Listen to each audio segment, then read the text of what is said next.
বাংলার মাটিতে এমন অনেক স্থাপনা রয়েছে যেগুলো শুধু ইট পাথরে গাঁথনি নয়, বরং হাজারো গল্প, রাজনীতি, ধর্ম, স্থাপত্য ও সভ্যতার জীবন্ত দলিল।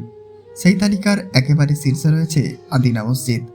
আজ এটি ধ্বংসস্তূপের মতো মনে হলেও একসময় এটি ছিল ভারতীয় উপমহাদেশের অন্যতম বৃহৎ মসজিদ এবং বাংলার সুলতানি শক্তির প্রতীক। ভাবুন, আজ থেকে প্রায় 650 বছর আগে চারিদিকে ঘোড়শখড়ির শব্দ, রাজকীয় সৈন্যদের কুচকাওয়াজ, দূর দূরান্ত থেকে আসা ব্যবসায়ী, আলেম, সুফি ও সাধারণ মানুষের ভিড়। শুক্রবারে হাজার হাজার মানুষ একসঙ্গে নামাজ আদায় করছেন, বিশাল আঙ্গিনা মুখরিত হয়ে উঠেছে তাকবীরের ধ্বনিতে। কিন্তু আজ নীরবতা, ভাঙা খিলান, ধসে পড়া দেয়াল, ইতিহাসের দীর্ঘশ্বাস। কিভাবে এমন হলো? কেন এই মসজিদ নির্মাণ করা হয়েছিল? এর ভেতরে লুকিয়ে আছে কি রহস্য? চলুন ফিরে যায় চতুর্দশ শতকের বাংলায়। তখন বাংলা ছিল স্বাধীন সুলতানদের শাসনে।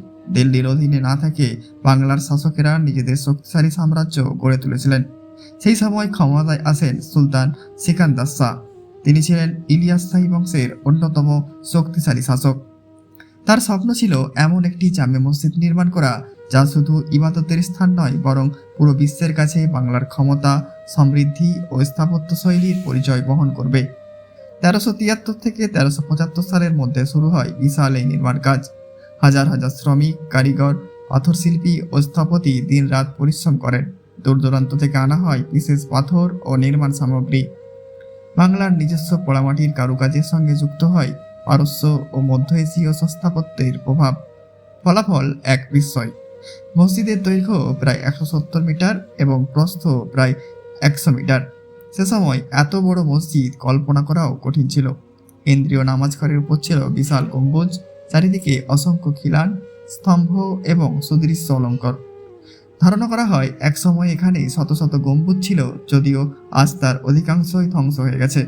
সবচেয়ে বিস্ময়কর বিষয় হলো আদিনা মসজিদের নকশায় একসঙ্গে ইসলামিক স্থাপত্য ও স্থানীয় বাংলার নির্মাণ ঐতিহ্যের প্রভাব দেখা যায়। কিছু গবেষক মনে করেন নির্মাণ কাজে আগের স্থাপনার কিছু পাথর পুনর্ব্যবহার করা হয়েছিল। তবে কোনো কোনো অংশ কোথা থেকে এসেছে এ নিয়ে ইতিহাসবিদদের মধ্যে বিভিন্ন মত রয়েছে। মসজিদের প্রধান মেহরাব ছিল অত্যন্ত অলঙ্কৃত। সূক্ষ্ম নকশা, আরবি ক্যালিগ্রাফি এবং জ্যামিতিক অলঙ্করণ সেই সময়ের শিল্পকলার অসাধারণ নিদর্শন। প্রতি শুক্রবার এখানে বিপুল সংখ্যক মুসল্লি সমবেত হতেন।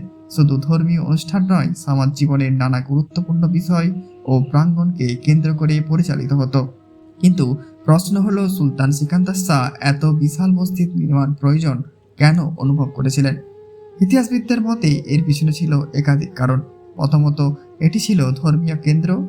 দ্বিতীয়ত, এটি ছিল রাজনৈতিক শক্তির প্রকাশ। তৃতীয়ত, দিল্লি সালতানাতের থেকে বাংলার স্বাধীন অবস্থানকে স্থাপত্যের মাধ্যমে বিশ্বকে জানিয়ে দেওয়ার এক প্রতীক। এই মসজিদ যেন ঘোষণা করেছিল, বাংলা আর কোনো প্রান্তিক অঞ্চল নয়, এটি নিজেই এক শক্তিশালী সাম্রাজ্য। আদিনা মসজিদের ভেতরে এমন কিছু স্থাপত্য বৈশিষ্ট্য রয়েছে যা আজও গবেষকদের বিস্মিত করে। আলো বাতাস প্রবেশের পরিকল্পনা, বিশাল খোলা আঙিনা, খিলানের বিন্যাস এবং নির্মাণ কৌশল সেই যুগের জন্য অত্যন্ত উন্নত ছিল। শতাব্দীর পর শতাব্দী ধরে এই মসজিদে মানুষ নামাজ পড়েছেন, বহু আলেম এখানে শিক্ষা দিয়েছেন, অসংখ্য পথিক এখানে বিশ্রাম নিয়েছেন। কিন্তু ইতিহাস কখনো একই রকম থাকে না। সময়ের সঙ্গে সঙ্গে রাজধানী পরিবর্তন হয়, রাজনীতি বদলে যায়, নতুন শাসক আসে, পুরনো নগরীর গুরুত্ব কমতে থাকে। যে প্রাঙ্গণ একসময় হাজারো মানুষের পদচারণ ছিল, সেখানে ধীরে ধীরে নেমে আসে নিস্তব্ধতা। তারপর আসে ভূমিকম্প, প্রাকৃতিক ক্ষয় এবং অবহেলা।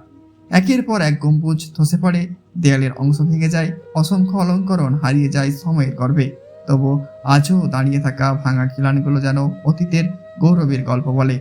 বর্তমান পশ্চিমবঙ্গের মালদা জেলার এই ঐতিহাসিক স্থাপনাটি শুধু পর্যটকের নয়, ইতিহাসবিদ, প্রত্নতত্ত্ববিদ এবং স্থাপত্য গবেষকদেরও বিশেষভাবে আকর্ষণ করে। এখানে দাঁড়ালে মনে হয় বাতাস যেন এখনো বহন করে নিয়ে আসে শত শত বছর আগের আজানের প্রতিধ্বনি। কিন্তু আদিনা মসজিদের ইতিহাস এখানেই শেষ নয়। এর সঙ্গে জড়িয়ে আছে সুলতানের সমাধি, রহস্যময় স্থাপত্য, ধ্বংসের প্রকৃত কারণ এবং অনেক কিছু কিংবদন্তি যা আজও মানুষের কৌতূহল বাড়িয়ে দেয়। মসজিদ নির্মাণের কয়েক বছরের মধ্যেই বাংলার রাজনীতিতে অস্থিরতা দেখা দেয়। ইতিহাসে উল্লেখ আছে, সুলতান সিকান্দার শাহ শেষ পর্যন্ত নিজের ছেলে গিয়াসউদ্দিন আজম শাহের ক্ষমতা দ্বন্দ্বে জড়িয়ে পড়েন। সেই সংঘাত বাংলার ইতিহাসে এক গুরুত্বপূর্ণ অধ্যায়। ধারণা করা হয় সিকান্দার শাহের মৃত্যুর পর তাকে আদিনা মসজিদের ভিতরেই একটি সমাধিতে দাফন করা হয়।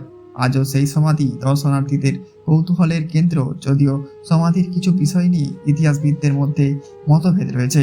অধিকাংশ গবেষক এটিকে সুলতানের সমাধি বলেই গ্রহণ করেন। এরপর ধীরে ধীরে রাজধানীর গুরুত্ব বদলে যায়, প্রশাসনিক কর্মকাণ্ড অন্যত্র সরে যেতে থাকে। যে মসজিদ একসময় হাজার হাজার মুসল্লিতে পরিপূর্ণ থাকত, সেখানে মানুষের আনাগোনা কমে আসে। সময়ের সঙ্গে যুক্ত হয় প্রকৃতির নির্মমতা। একাধিক ভূমিকম্পে মসজিদের অসংখ্য গম্বুজ ধসে পড়ে, ভারী ছাদ ভেঙে যায়, অনেক স্তম্ভ ক্ষতিগ্রস্ত হয়। বছরের পর বছর বৃষ্টি, গাছের শিকড়, আর্দ্রতা এবং অবহেলা মিলে স্থাপনটিকে আরও দুর্বল করে তোলে।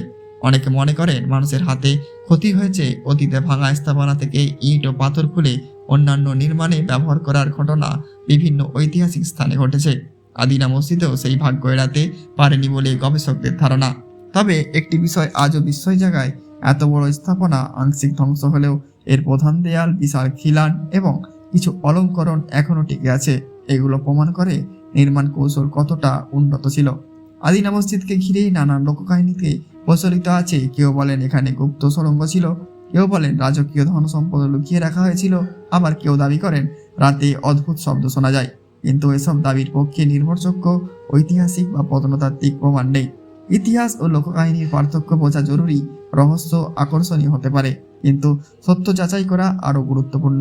আজ আদিনা মসজিদ শুধু একটি প্রত্নতাত্ত্বিক নিদর্শন নয়, এটি বাংলার স্বাধীন সুলতানি যুগের পরিচয় বহন করে।